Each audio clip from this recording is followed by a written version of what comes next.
Some of you are standing at a place in your life where nothing looks like what you prayed for. You are doing the math, looking at your age, your bank account, your mistakes, and you are thinking, there is no way God's promise can still be on schedule for me. You feel behind, overlooked, maybe even forgotten. You look around and it feels like everybody else is catching a break. They are posting promotions, engagements, new houses, smiling kids, while you are just trying to figure out how to keep your lights on and your mind from slipping. You are fighting battles people don't even see, and you are wondering, if God is good, why is this taking so long? I'm talking to the person who's tired of being strong, tired of saying, I'm fine when you are not, tired of hearing, just be patient, when your patience is worn to the bone. You have prayed, you have fasted, you have tried to do right, and still it feels like you are stuck in the same place. You have even started doubting yourself. Maybe I heard God wrong. Maybe I don't deserve it. Maybe this is just it for me. That quiet little voice of hopelessness starts telling you, lower your expectations, accept whatever you can get, stop believing in more. But deep down, there's still a spark. Some little piece of you that refuses to die, that still believes there has to be more than what you are living right now. That small part of you that hears the word promise, and something inside says, that's supposed to be for me. I want to talk to that part of you. I want to speak to the part that still hopes, even if it's barely breathing, because God's promise is not dead, and it is not too late. It's just not running on your schedule.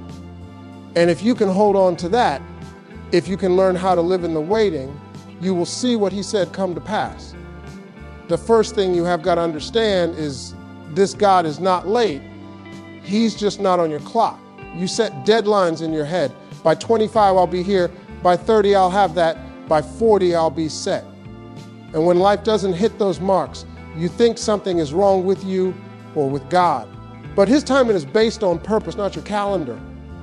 You want a God that works like a microwave, push a couple of buttons, wait a minute, and boom, blessing is ready. But he moves more like a slow cooker. He lets things marinate.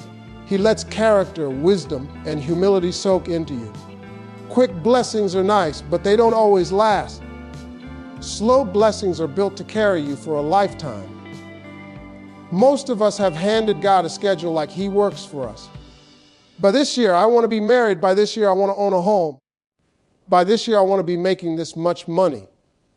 And when he doesn't sign off on it, we get offended.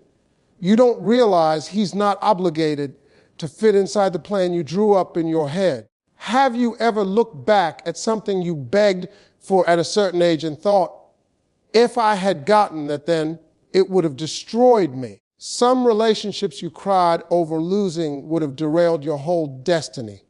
Some jobs you were mad about missing would have locked you in a life far smaller than what you were born for. You called it a delay. God called it protection. Think about seasons where you finally did get a little success when you weren't really ready. Maybe you got a chunk of money and blew it. Maybe you got attention and it went straight to your head. Maybe you got a chance and you fumbled it because your discipline didn't match your desire. Getting it early isn't always a blessing. Sometimes it's a setup. God's timing is perfect because he's factoring in things you don't see. He's looking at your emotional maturity, your mental health, the people you haven't even met yet, the opportunities that haven't even been created yet. He's weaving your story into a bigger story. And he knows exactly when to pull your thread through. So when it looks like he's late, what's really happening is he's lining things up. He's making sure that when the door swings open, you are not just excited, you are equipped. You don't have to understand his timing to trust it, but you do have to stop demanding he obey your schedule and start asking him to prepare you for his. A lot of you have confused silence with rejection. Just because heaven hasn't answered you on your timetable, you have decided the answer must be no. You prayed for the job, but nothing happened. You prayed for the relationship, but nothing changed. You prayed for healing, still hurting. And now you are carrying this quiet disappointment with God. You are standing in that space where nothing seems to move, and you start telling yourself stories. If it was meant for me, it would have happened by now. If God cared, He would have fixed this already. Maybe I'm just not chosen. You turn a season of waiting into a life sentence of defeat in your own mind. But delay and denial are not the same thing. When a parent tells a child, not right now, that doesn't mean you will never have it. It means you are not ready, or it's not safe yet, or there's something better planned for you. A good parent will risk a child's temporary anger to protect their long-term well-being. You don't see the foundation God is laying while you are frustrated about the walls not going up. Builders don't start with the pretty part. They start underground where nobody claps. That period where you feel like nothing is happening is often where the most important work is being done. Inside you and around you. Think about the opportunity you didn't get that forced you to develop more skills. Think about the person who walked away that pushed you back toward God. Think about the closed door that made you look for a window you never would have noticed. What you thought was God saying, "I'm done with you," was often Him saying, "I have got something different for you." It still hurts, and it's okay to admit that. It hurts to watch time pass and feel like nothing is moving. It hurts to see other people get what you prayed for. It hurts to answer questions from family and friends with, "I'm still waiting." But don't let your pain translate God's "not yet" into "never." Those are not the same words. While you are waiting, you have a choice. You can either sit in resentment or lean into preparation. You can let the delay harden your heart, or you can let it sharpen your focus. You may not control how long the delay lasts, but you do control who you become while you are in it. Right now, your life might look nothing like the promise God whispered to your heart. You hear words like purpose, calling, destiny, and you look around at unpaid bills, drama, depression, and you think, you must be talking about somebody else. But where you are is not the whole story. It's just the chapter you are in. Some of you are in survival mode. You are working jobs you hate just to keep the fridge full. You are in environments that drain you, around people who don't understand you, doing things that don't reflect who you know you are inside. It's easy in that kind of season to start believing this is all you can ever have. You might be in a tiny apartment, sharing space, hearing everybody's footsteps and arguments through the walls. You might be driving a car you pray over every time you turn the key. You might be juggling 2 or 3 hustles, not because you are ambitious, but because you are desperate. And your mind tells you, this is your level, get used to it. But God doesn't define you by your location or your current condition. The promise on your life is not canceled because you are in a low place. Some of the greatest stories started in the most unlikely spots: broken homes, bad neighborhoods, messed up families, addictions, mistakes. God specializes in picking people up from places they thought they'd die in. You cannot judge the ending of a book by one chapter that makes no sense. There are chapters of confusion, chapters of loss, chapters where the main character looks like they are losing everything. If you stop reading there, you will swear the author is cruel. But if you keep going, you start seeing how all those painful parts connect. Your current season might be the training ground for what's coming. The patience you are building now, the toughness you are learning now, the compassion you are developing now. Those are not accidents. One day, where you are will be your testimony, not your identity. You will drive past what used to be your struggle and tell somebody, "I remember when I was stuck there." Don't build a permanent mindset around a temporary moment. Don't decorate the prison and call it home. Keep something in you moving, your hope, your faith, your effort. This is a stop on the way, not the last station. You are allowed to outgrow the place you are in without knowing exactly when you will leave it. Everybody wants the stage, but nobody wants the shadows. Yet the shadows are where God does His best work. Before He ever trusts you with visibility, He tests you with obscurity. He watches how you act when nobody's clapping, nobody's posting you, nobody's telling you good job, but you still have a gift burning inside. Just like a seed has to be buried before it can break open, you go through these seasons where you feel covered in dirt. You feel hidden, misunderstood, overlooked. You see other people getting chances you know you could handle, and you are stuck doing small things that don't match what's in your heart.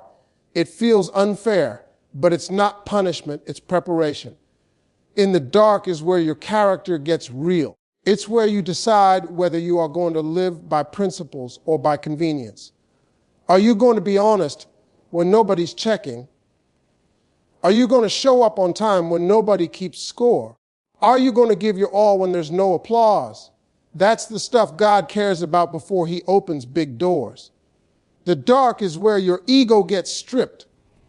When you are not getting attention, you find out if you are doing it for God or for validation. You learn how to be okay without constant affirmation. You learn how to clap for others even when it's not your turn. That kind of humility can't be faked on a stage. It's built in silence. The dark is also where your dependence on God gets deep.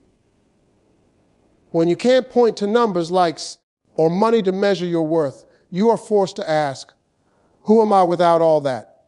And if you lean into Him in that question, He starts anchoring you in who He says you are, not who people say you are. That anchor will save you later. Some of the stuff you are frustrated about right now, low exposure, small rooms, hidden work, is actually mercy. God is letting you make mistakes in private, learn lessons in private, and outgrow foolishness in private. He's sanding down the parts of you that would sabotage your future. And He's doing it where the whole world can't watch you bleed. When you feel buried, remember buried and planted look the same from the outside. The difference is what's going on beneath the surface. If you will let God work on your roots in the dark, your habits, your thoughts, your motives, when He finally brings you to the light, you won't just be impressive, you will be solid. Every morning you wake up to a conversation already happening in your head. Fear is usually the first one to speak. You are behind. You are not capable. You always mess things up.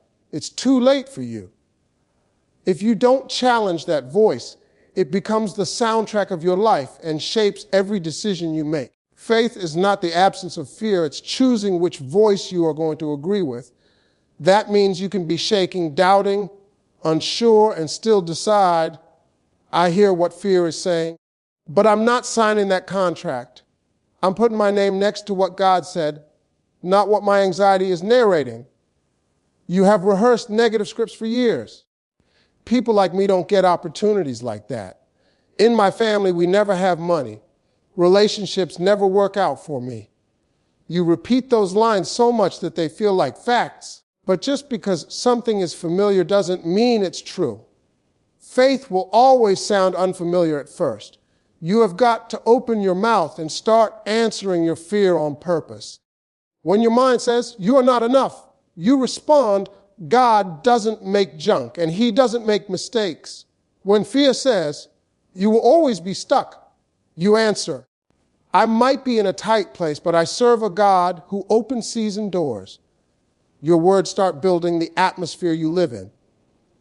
This doesn't mean you never feel scared. It means you move anyway. You fill out the application scared. You make the call scared. You start the project scared. You show up in the room where you feel underqualified. And you sit there anyway, because faith is not a feeling, it's a decision to act like God is telling the truth. The more you act from faith, the more evidence you give yourself that fear is a liar. You look back and see, I thought that would destroy me, but here I am. I thought I couldn't handle that, but here I am. Every time you survive what fear said would kill you, your faith gets a little louder, a little bolder. If you let fear run the show, you will talk yourself out of every promise before it even has a chance to reach you. Let faith have the microphone in your mind. Let God's word about you be the final say. Fear can ride in the car if it wants, but stop letting it touch the steering wheel. Some of the most painful moments in your life were when a door slammed in your face, the relationship ended, the offer was withdrawn, the friend betrayed you, the interview went nowhere. You prayed, you prepared, you were sure this was it, and then nothing. Just a solid, cold no from life. In the moment, all you can feel is loss. You replay conversations, you overanalyze your performance, you wonder what you could have said or done differently. You scroll their page, you obsess over the company, you talk in circles with your friends. Beneath all that is one question: God, why wouldn't you let me have this? But some of those no's were really, I love you too much to let this happen. You wanted the relationship, but God saw the hidden abuse, the manipulation, the way they would slowly strip you of who you are.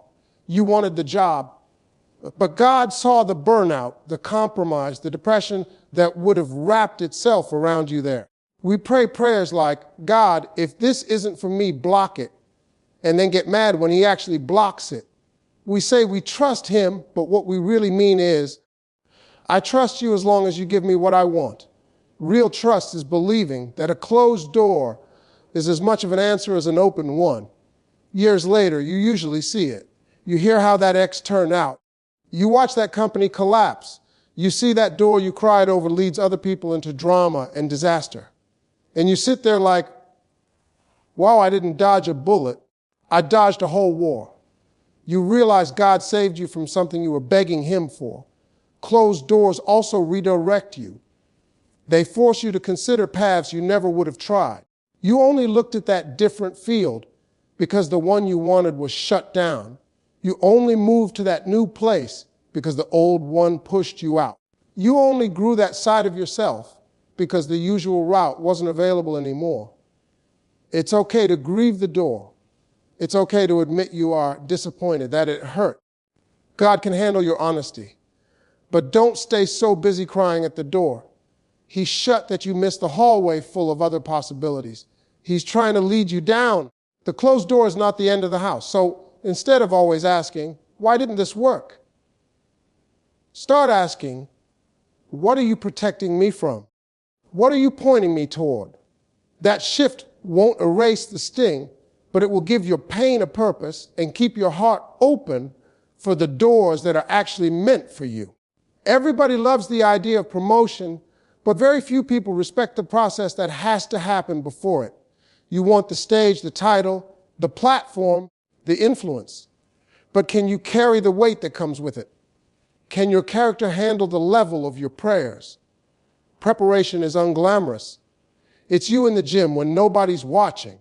It's you studying the subject when nobody's grading you. It's you practicing your craft in small, unimpressive rooms. It's you managing little bits of money faithfully when you are dreaming about millions. It's tedious, repetitive, and easy to skip until life exposes what you skip. If God gave you everything you are asking for tomorrow, would you have the habits to sustain it? If he dropped the business in your lap, do you have the discipline to run it? If he handed you the relationship, do you have the emotional tools to keep it healthy? Blessings without preparation can feel like curses because you are constantly playing catch up. A lot of people chase the look of success instead of the substance of it. They want the outfit, the photo, the caption, the moment. But when the lights turn off and it's time to actually perform, they are empty. Preparation is what makes you credible behind the scenes, not just impressive in front of people. God will often test you in smaller roles before he promotes you to bigger ones. How you handle somebody else's vision says a lot about how you will handle your own. How you treat the people below you on the ladder reveals if you are ready to climb it. Promotion with God is rarely random. It's usually a response to faithfulness. This is why some seasons feel repetitive. You keep getting the same kind of challenge, the same kind of test. That's not because God forgot you. It's because you haven't passed what this level is supposed to teach you yet. He's not punishing you. He's insisting you build what you will absolutely need later. Instead of only praying, God, elevate me, start praying, God, prepare me. Ask him to show you where you are still immature. where you are still sloppy, where you still need to grow. The more you let Him work on you now, the less your future blessings will feel like a burden when they finally arrive. Some people are incredibly spiritual in their language, but completely stagnant in their lives. They can pray for hours. Quote verses talk about waiting on the Lord, but they won't fill out an application. They won't learn a new skill. They won't leave the comfort zone that's choking their potential. Prayer is powerful, but prayer was never meant to replace action. It was meant to inform it. You talk to God, you listen, you get direction, and then you move. You knock on doors. You send the email. You research, you show up. You might not know exactly how it'll all work out, but you stop confusing passivity with faith. Some of you are calling it God's timing, when really it's your procrastination. You are blaming spiritual reasons for stuff that's actually about fear, laziness, or perfectionism. I'm just waiting on peace. You say, but what you really mean is, I'm waiting until I feel zero discomfort, and that day is not coming. God steers moving ships, not parked ones. It's hard to guide something that refuses to leave the dock. When you start moving, even if it's in small, clumsy steps, He has something to direct. You discover what works and what doesn't. You learn. You adjust. But at least you are not still talking about the same dream 5 years from now with nothing to show for it. You don't have to see the whole staircase to take the next step. You might not know how the degree will get funded, but you can register for the exam. You might not know how the business will scale, but you can research the market. You might not know where the relationship will go, but you can work on becoming a healthier version of you. Action doesn't replace God's power.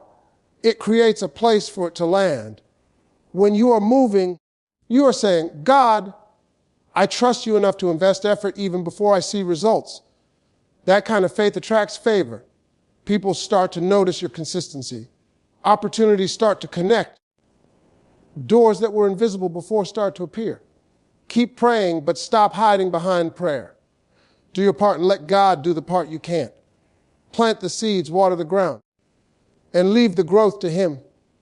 Your miracle might be sitting on the other side of a step you have been scared to take for way too long. One of the deepest cuts in life is realizing somebody you counted on is no longer in your corner. Friends drift, lovers cheat, family judges instead of supporters. People you thought would be forever turn out to be seasonal. That kind of loss can break something in you if you don't handle it right. When people walk away, you start questioning your own value. What's wrong with me? Why wasn't I enough? Abandonment issues start to whisper that everyone leaves, that love is always temporary, that you'd better keep your guard so high nobody can ever hurt you again. You start confusing God's character with people's behavior. But humans are human. They are inconsistent, fragile, messy, just like you. Some of them were never meant to go the distance with you. They were only assigned to certain chapters of your story. When their part is over, forcing them to stay just creates more damage for them and for you. Sometimes God lets people exit your life because He heard conversations you didn't hear, saw actions you didn't see, and knew that where He's taking you, they cannot go. Their jealousy, their fear, their small thinking, their lack of integrity would have become dead weight attached to a destiny that demands you travel light. It hurts. You can miss them and still admit they are not good for you. You can grieve what you thought it would be and still accept what it actually is. Letting go doesn't mean you don't love them. It means you love God's plan for you more than you love clinging to what's clearly over. In the middle of all that loss, you have to remember, God does not leave. He doesn't have mood swings. He doesn't get tired of you. He doesn't unchoose you when you make mistakes. People may change how they feel about you, but their minds about you are not up for revision. You are not alone. Even when you feel lonely, when someone walks, let that be proof that your life is moving. Doors close behind you when you are walking forward. Blessings and betrayals alike both end up pushing you toward the same place, closer to the God who stays, who fills the gaps, And who will send the right people at the right time to stand with you in the next season? You have got pieces of your life you'd rather nobody know about. Things you did, things that were done to you, seasons where you were lost, addicted, angry, ashamed. You walk around polished on the outside, but there are chapters you'd never read out loud to anyone. You think those chapters disqualify you,